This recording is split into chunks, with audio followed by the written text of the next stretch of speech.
हाँ देख रहा हूँ कनक, देख रहा हूँ कनक, देख रहा हूँ कनक।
का जन्म पाली जिले के अखेराज सोनगरा की पुत्री एवं महाराणा उदय सिंह की महारानी जयवंत कंवर की कोख से विक्रम संवत 1597 में अर्थात 9 मई 1540 को बाल्यकाल चित्तौड़गढ़ में गुजरा। सन 1567 में अकबर ने जब चित्तौड़गढ़ पर आक्रमण किया तो मेवाड़ के प्रमुख सरदारों और सेना नायकों के आग्रह पर महाराणा उदय सिंह ने चित्तौड़गढ़ छोड़ दिया। अपने देश, कुल, गौरव और मातृभूमि की मर्यादा के लिए प्राण न्योछावर करने वाले योद्धाओं और लड़नाओं से प्रताप ने न केवल सीख ली बल्कि ये घटना उनके जीवन का आधार बन गई। फरवरी 1572 को महाराणा उदय सिंह का देहांत हुआ। प्रताप की ज्येष्ठता और योग्यता को ध्यान में रखते हुए सरदारों ने उनको राजगद्दी पर आसीन किया। होली के दिन उनका गोविंदा में राज तिलक हुआ। उस समय तक लगभग सभी राजाओं ने अकबर की अधीनता स्वीकार कर ली थी। एकमात्र महाराणा प्रताप ने अपना मस्तक अकबर के आगे नहीं झुकाया। प्रताप मुगलों से लोहा लेने की तैयारी में जी जान से जुट गए। 18 जून 1576 की सुबह हल्दी घाटी और खमनोर के मध्य एक मैदान में ऐतिहासिक युद्ध हुआ। महाराणा प्रताप की सेना गोगुंदा से हल्दी घाटी पहुंची, जबकि सेनापति मानसिंह के नेतृत्व में मुगल सेना ने हल्दी घाटी के ठीक नीचे मैदान में अपना मोर्चा जमाया। मुगल सेना के हरावल दस्ते द्वारा घाटी में घुसपैठ करने के प्रयास की प्रतिक्रिया स्वरूप महाराणा प्रताप की सेना मुगलों पर कूद पड़ी।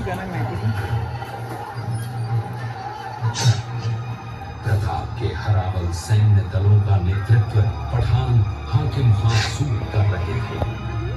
भीलू राणा, जो राणा पूंजा के नाम से भी जाने जाते हैं, उनके नेतृत्व में भील आदिवासियों ने गोरिल्ला पद्धति से युद्ध करते हुए मुगलों के छक्के उड़ा दिए। देखते ही देखते शाही सेना में खलबली मच गई। रक्त तलाई, घोड़ों की टापों, हाथियों की चिंगारों और तलवारों की झनकारों से गूंज उठी। चारों तरफ हाहाकार मच गया। युद्ध का घटनाक्रम अचानक उस समय बदल गया जब प्रताप ने अपने घोड़े चेतक को एड़ लगाकर मानसिंह के हाथी पर चढ़ा दिया और उस पर भाले से भरपूर वार किया। मानसिंह हौदे में दुबक गया। हाथी से उतरते समय चेतक की एक टांग कट गई। इस स्थिति को भांपकर महाराणा प्रताप के हमशक्ल सेनापति झालामान ने महाराणा प्रताप से आज्ञा लेकर उनका राजमुकुट धारण किया। मुगल सेना झालामान को महाराणा प्रताप समझकर इन पर टूट पड़ी और झालामान शहीद हो गए। उधर चेतक ने अपने स्वामी को 5 किलोमीटर तक 3 टांगों पर ही लेकर एक बरसाती नाले को पार किया। उसके पश्चात उसके प्राण पखेरु उड़ गए।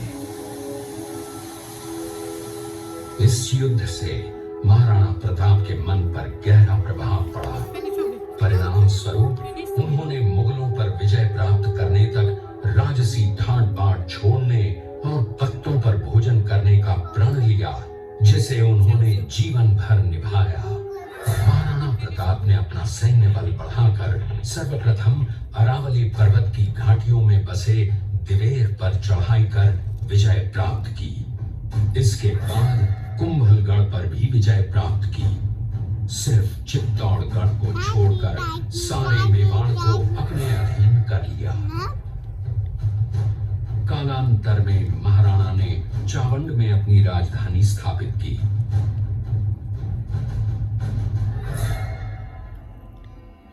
19 जनवरी 1597 को राणा प्रताप ने मात्र 57 वर्ष की आयु में इस संसार से प्रयाण किया।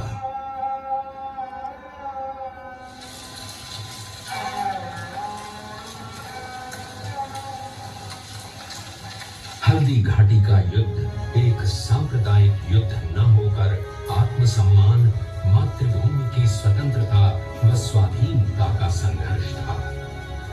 इसका प्रमाण ये है कि जहां पर अकबर की सेना के सेनापति जयपुर के राजा मानसिंह थे, वहीं पर महाराणा प्रताप की सेना के सेनापति काबुल के हाकिम खासूर थे। महाराणा प्रताप स्वतंत्रता की वेदी पर एक ऐसा अंगारा था जो आत्मसम्मान व देश गौरव के लिए दिन रात जलता रहा, धधकता रहा और अंत में बुझकर भी उसने देश में ऐसा लौह भर दिया जिसकी प्रखर किरणों ने भारत माता को गुलामी की जंजीरों से मुक्त कराने के लिए सदा प्रेरित किया।